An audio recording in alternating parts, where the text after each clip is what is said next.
Hello. So I wanted to talk today a little bit about a book that I have been reading.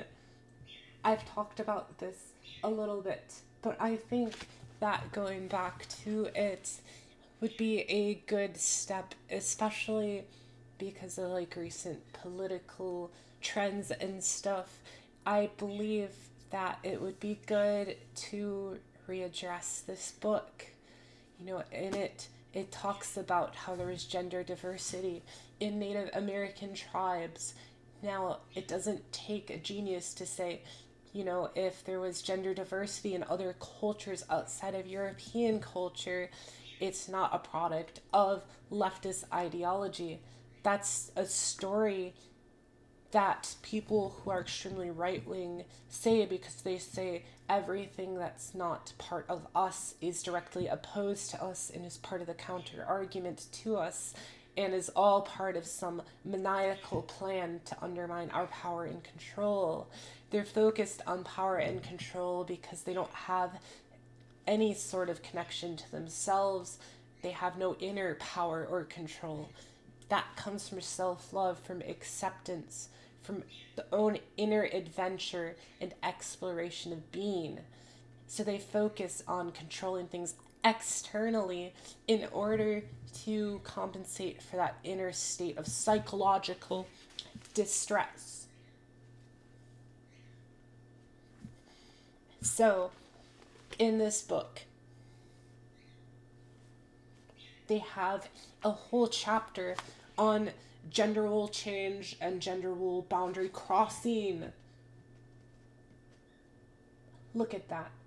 This is actual history. And, read this book, check it out, even question it. Question everything, of course.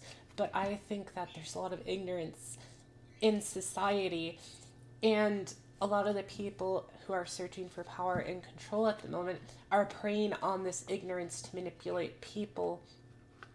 Again, they're taking a lot of people who want meaning, want purpose, want adventure, want pride, want notoriety, want to be known, want to be part of something, want to have that sense of energy and enthusiasm that comes from living authentically, but they're saying, join this political movement and this will give you those things. It won't.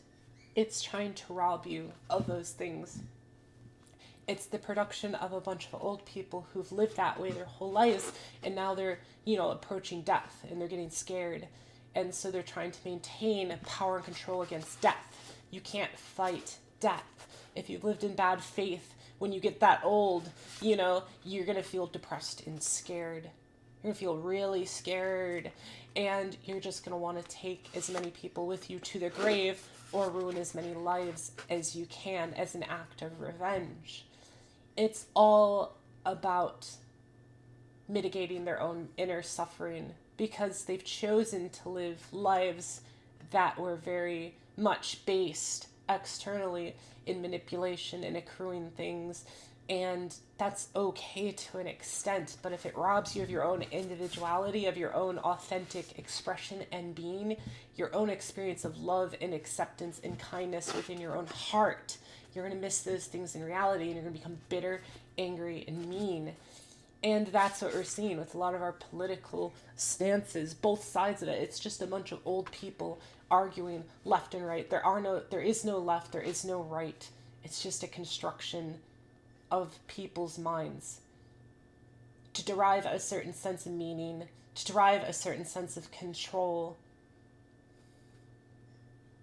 I think that unless you're living your life authentically with adventure, with a certain amount of smart, intelligent danger, engaging life fully, because life is dangerous and it ends in death. But if you're not engaging life in taking risks to grow as a person, you're going to become bitter, angry, and resentful, and you're going to take it out on people, especially younger people.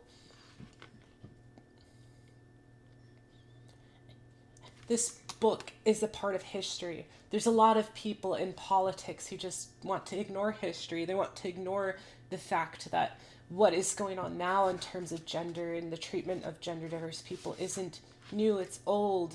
This book talks about acculturation. A lot of the attitudes and actions of people in the present were part of the past. People, the Europeans came over, acculturated, forced people who were, born male at birth, identified as women, into binary roles, into clothing that was stereotypical of men, and sometimes it even cost these people their lives through ostracism, through brutal work conditions and inhuman treatment of them. It was very brutal and dehumanizing because they didn't understand these people, so they tried to control them because they saw them as a threat to their order. Not everything that's different from you is a threat, and not everything that you don't understand is dangerous. It's sad to see the same conflicts throughout history repeat themselves in the present every time people want that control back. They want to reestablish this colonial ideology, this power over people, and removing things that aren't from them. It's like, if you don't fit into my narrow framework, you're against me. And if you're against me, you're part of the other side that is planning to destroy. It's paranoia. It's a bunch of paranoid old people who are coming to terms with the fact that they will die. And so they're stirring up conflict to distract themselves and to take as many people with them into death or into misery because they are miserable. I think the antidote to that is living authentically, living in accordance with your own heart and being, and to stop caring about these old conflicts. They aren't part of us. They are part of these old fossils that hated life so much.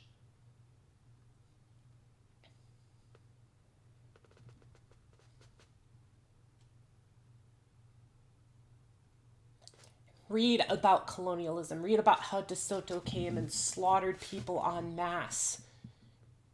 Read about this stuff and ask yourself, what kind of person do you want to be?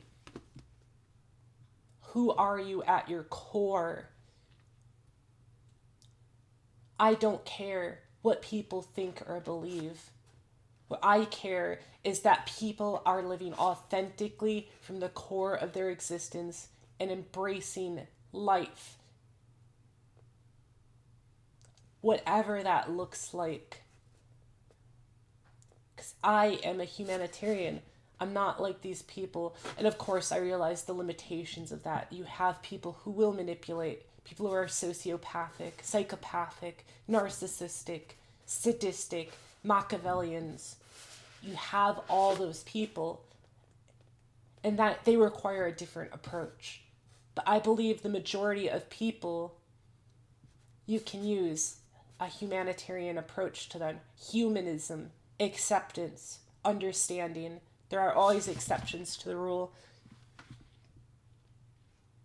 I just see a lot of scared old people instilling fear in young people to try to distract them so that they don't have a chance at happiness in life.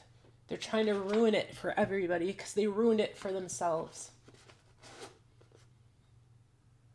I think it's time for a revolution of authenticity to take place, to drop this illusion of power and control and the political discourse that's been handed to us, and to re-explore how we want to approach life beyond the will and desire and hatred of these old fossils that keep stirring up people to hate each other, distracting them from their own heart, their own existence.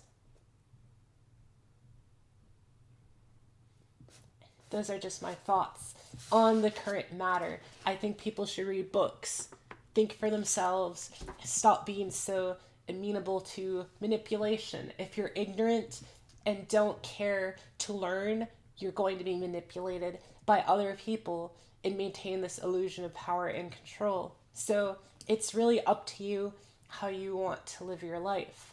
I'm saying I think that people should be more reflective, more meditative, more authentic.